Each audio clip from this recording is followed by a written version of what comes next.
नरसिंहपुर से। जी बहुत बहुत धन्यवाद गौरव रेकवाड़ जी। कहाँ नरसिंहपुर से हैं आप?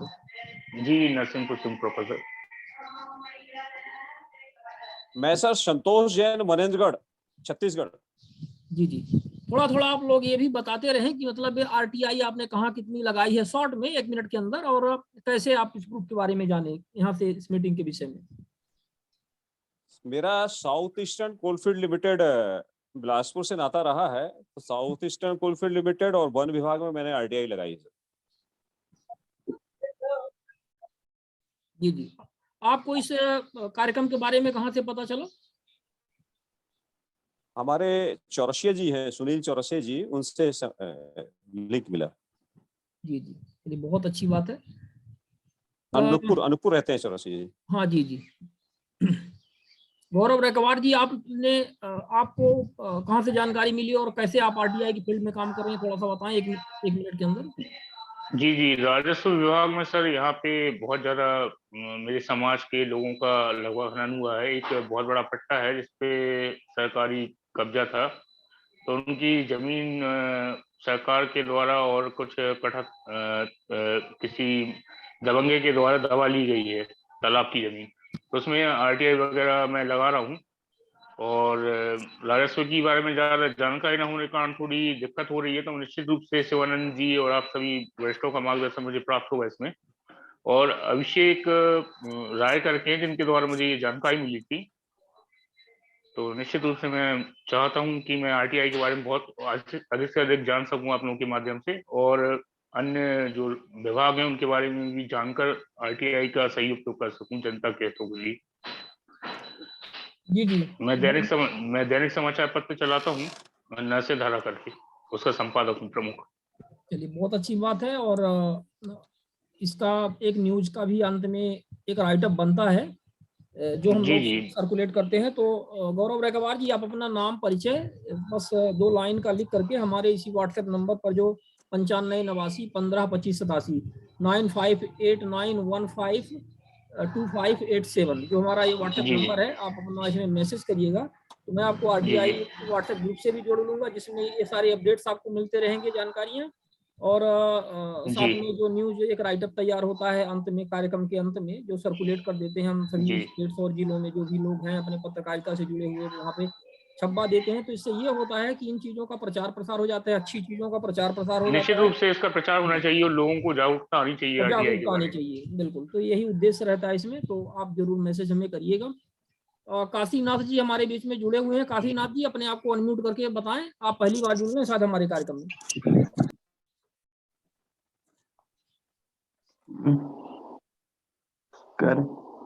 हेलो, हाँ आपकी आवाज आ रही काशीनाथ जी? अरे आवाज आ रही है, आवाज आ रही है। हाँ जी आपकी आवाज आ रही जी। नमस्कार सब भाई साहब को सब नमस्कार।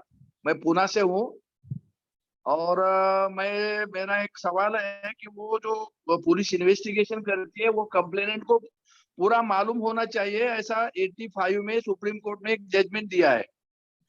वो जजमेंट का नाम है Bhagwant Singh versus police commissioner. तो उसमें दिया है कि कंप्लेनेंट को सब इंफॉर्मेशन इन्वेस्टिगेशन में जो हुआ है वो मालूम होना चाहिए। तो इसलिए मेरा सवाल है कि वो केस डायरी जो इन्वेस्टिगेशन का पूरा जिसमें लिखा होता है डे टू डे, तो वो केस डायरी का भी कंप्लेनेंट को आरटीआई में कॉपी मिलना चाहिए। बिल्कुल मिलना चाहिए। Bhagwant Singh versus police commissioner, ये सुप्रीम कोर्ट का आदेश है। हाँ, सुप्रीम कोर्ट का जजमेंट है 3 जजेस का। ये कौन से ईयर का है? 1985। बिल्कुल मिलना चाहिए। और ये बात जब हमारे सूचना आयुक्त महोदय आ जाएंगे तो तब भी हम इसको विस्तार से हम लोग चर्चा करेंगे इस विषय पर। काशीनाथ जी थोड़ा सा आप ये बताएं कि आप पुणे से तो हैं, और आपका क्या बैकग्राउंड रहा है और आप कैसे आरटीआई में आपकी रुचि आई, थोड़ा सा बताएं। हाँ, मैं police deputy superintendent police post से रिटायर हुआ हूँ। मैं 2008 में रिटायर हुआ हूँ। तो जब से मैं आरटीआई का ये काम करता हूँ आरटीआई में, और इन्वेस्टिगेशन में जो कंप्लेनेंट के ऊपर भी इनजस्टिस होता है या कोई फॉल्स केस रजिस्टर करके कुछ आदमी, इनोसेंट आदमी के ऊपर भी इनजस्टिस होता है, उन लोगों को as far as possible help करता रहता हूँ। तो आप एसपी के पोस्ट से रिटायर हुए हैं, सुपरिंटेंडेंट ऑफ पुलिस। हाँ जी। चलिए, बहुत अच्छा लगा कि आप पुलिस विभाग में रहते हुए भी उन भावनाओं को आपने पूरा अपने जीवन पर्यंत, कितने साल की आपकी नौकरी रही है पुलिस विभाग में? 35 इयर्स जी। 35 साल की नौकरी में आपने जो पीड़ा, जनता की व्यथा आपने जो देखी, पुलिस विभाग में कितनी अव्यवस्थाएं और इस तरह से हैं, उन चीजों को आपने फील किया। तब आज आप रिटायरमेंट होने के बाद आप जनता के हेल्प के लिए आप आए हैं, और बहुत अच्छी बात है कि आप आरटीआई के माध्यम से ये सेवा आप देने के इच्छुक हैं। आप हमारे कार्यक्रम में इसी तरह से जुड़े रहिए काशीनाथ जी, और हर संडे को 11 बजे से 1 बजे के बीच में कार्यक्रम होता है अलग अलग विषयों पर जो भी आपके प्रश्न रहेंगे उनको लिए जाएंगे, और हमारे जो सूचना आयुक्त महोदय हैं जब आएंगे, जो ज्यादा अनुभवी हैं इस फील्ड में, जिन्होंने बहुत सारे ऐसे आदेश भी दिए हुए हैं समय समय पर, पूर्व सूचना आयुक्त हैं, वर्तमान सूचना आयुक्त हैं, उन्होंने आदेश दिए हुए हैं कि ऐसे दस्तावेज पुलिस इन्वेस्टिगेशन से संबंधित दिए जाने चाहिए, तो धारा 8 और 9 का हवाला दे करके और सेक्शन 11 का भी हवाला दे करके कभी कभी नहीं दिए जाते हैं। तो आपने ये बहुत अच्छा प्रकरण भी बताया, भगवान Singh versus police commissioner, supreme court का केस ईयर 1985, इसमें कंप्लेनेंट को तो दिए जाने चाहिए, बिल्कुल सही बात है। और कोई कानून में उसमें प्रोहिबिटेड नहीं है, वो क्रिमिनल प्रोसीजर में 172 में खाली अक्यूज को देना नहीं, इतना ही मेंशन किया उधर। बिल्कुल बिल्कुल, वो गलत कर रहे हैं, क्योंकि हम कहते हैं कि कंप्लेनेंट को तो देना चाहिए, क्योंकि कंप्लेनेंट उसका क्या मिसयूज करेगा, वो तो वैसे भी अपने पक्ष को और बेहतर ढंग से ही रखेगा और पुलिस की मदद ही करेगा इन्वेस्टिगेशन में। ये माना जा सकता है कि अक्यूज्ड को आप दे रहे हो एक बार, तो कुछ इन्वेस्टिगेशन हैम्पर होने के चांसेस रहते हैं, लेकिन कंप्लेनेंट को तो देना चाहिए। बिल्कुल सही बात। ठीक है, काशीनाथ जी जुड़े, और हमारे कोई नए साथी कार्यक्रम में जुड़े हैं, अपना परिचय प्रदान करें। जी नमस्कार, मैं गणेश पारधी बोल रहा हूँ मंडला मध्य प्रदेश से। जी पारधी जी, सबसे पहले तो आपको सादर नमस्कार, और आज सभी यहाँ के ग्रुप के सदस्यों को रामनवमी की हार्दिक बधाई। हाँ, आज अभी जैसे काशीनाथ जी ने जो बात कही, मैं भी रेलवे प्रोटेक्शन फोर्स का मेंबर हूँ, रेलवे सुरक्षा बल। मैं निवासी हूँ बालाघाट जिले का। जी। वर्तमान में मैं जो काशीनाथ साहब ने बात कही उसी पर मैं थोड़ी देर के लिए ध्यान आकर्षित करूंगा कि यहाँ पर सीआरपीसी 1873 की चल रही है, 1973 की, और जो एविडेंस एक्ट है 1872 का चल रहा है, 1860 की आईपीसी चल रही है। काशीनाथ साहब सुन रहे हैं मुझे? यस सुन रहा हूँ। ये चल रही है, और आरटीआई बना है 2005 में। अभी आरटीआई को प्रभावी माना गया है, लेकिन वो जो पुराने एक्ट है उसके सामने आरटीआई को दबाया जा रहा है। मैं आपको काशीनाथ साहब ने जो बात कही, मैंने केस डायरी के लिए आवेदन लगाया लालबर्रा थाने में बालाघाट जिले के, अभी 2 महीना पहले। एक जगह एफआईआर के लिए मैंने आवेदन लगाया, एफआईआर इज की पब्लिक डॉक्यूमेंट का डिक्लेरेशन भी किए हैं राहुल सिंह साहब ने, उन्होंने मुझे नहीं दिया। रोजनामचा मांगा, रोजनामचा को तो दे दिया, बाद में दे दिया, लेकिन केस डायरी को नहीं दे रहे हैं, वही बात साहब ने कहा है। तो मैं ध्यान आकर्षित यही करना चाहूंगा कि द्विवेदी साहब, अगर आपके पास कोई ऑर्डर हो, रोजनामचा तो वैसे साहब ने दिलाए थे अपने अमरदीप सिंह साहब, आत्मदीप सिंह साहब का ऑर्डर था 2015, तो वो ऑर्डर उपलब्ध कराएं, तथा केस डायरी के कहीं भी अगर ऑर्डर है तो उपलब्ध कराने का कष्ट करें। मेरा मोबाइल नंबर सर आपके सामने सीन है, और बस यही अपेक्षा करता हूँ मैं आपसे। जी बिल्कुल, पारधी जी आप जुड़े रहिए, और इस विषय पर हम जो एक्सपर्ट आएंगे, स्वयं सूचना आयुक्त जो कि ऐसे आदेश देते हैं, हम उन्हीं से बात करेंगे। आप दोनों के प्रश्न, काशीनाथ जी और पारधी जी के, हम प्रश्न रखेंगे अलग से ही। जी, यानी पुराना एक्ट को प्रभावी बना रही है मध्य प्रदेश पुलिस को या भारत सरकार की कोई भी पुलिस, लेकिन नया एक्ट 2005 है आरटीआई। जी ठीक है सर एक बात मैं बोलना चाहूंगा, आरटीआई के जवाब में कहते हैं कि ये जानकारी हमारे यहाँ उपलब्ध नहीं है। ठीक है, देख लिया। जब कोई प्रबंधन ये लिख के देता है कि जानकारी हमारे पास नहीं है, तो हम क्या कर सकते हैं? वो महाराष्ट्र के बारे में मैं बोल सकता हूँ क्या?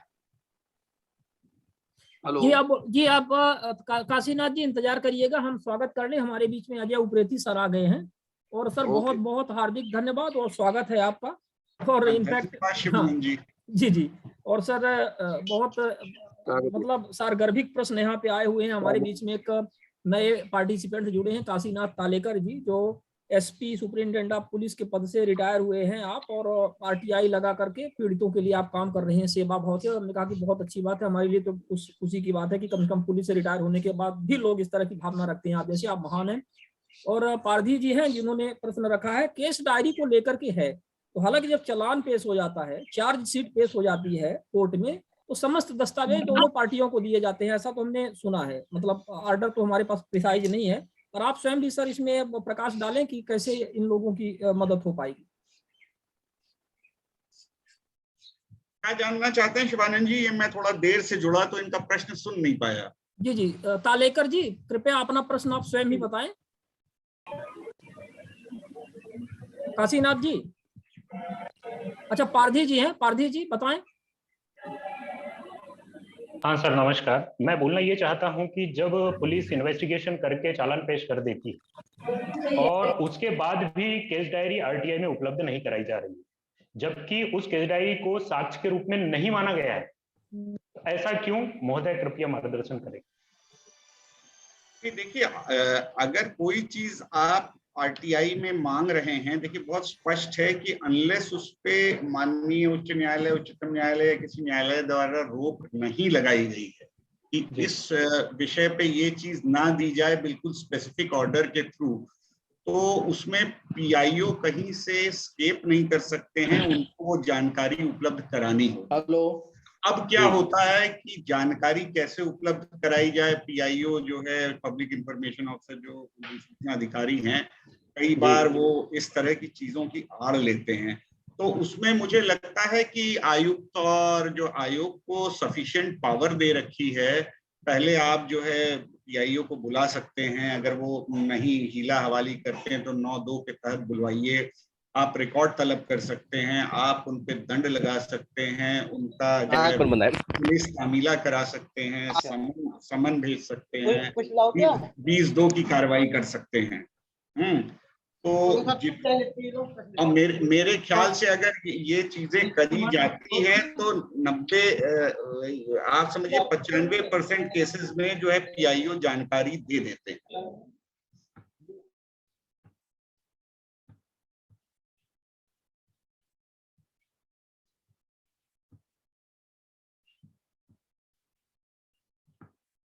हाँ उपरेती सर कृपया अपने आप को अनम्यूट कर लें सर, नॉइज आ रही थी तो मैंने इसमें थोड़ा सा डिसअलाउ कर दिया है लोगों को ये करने के लिए। आज का वैसे विषय तो दूसरा था ना, कुछ मानवाधिकार जो है और आरटीआई। जी सर बिल्कुल।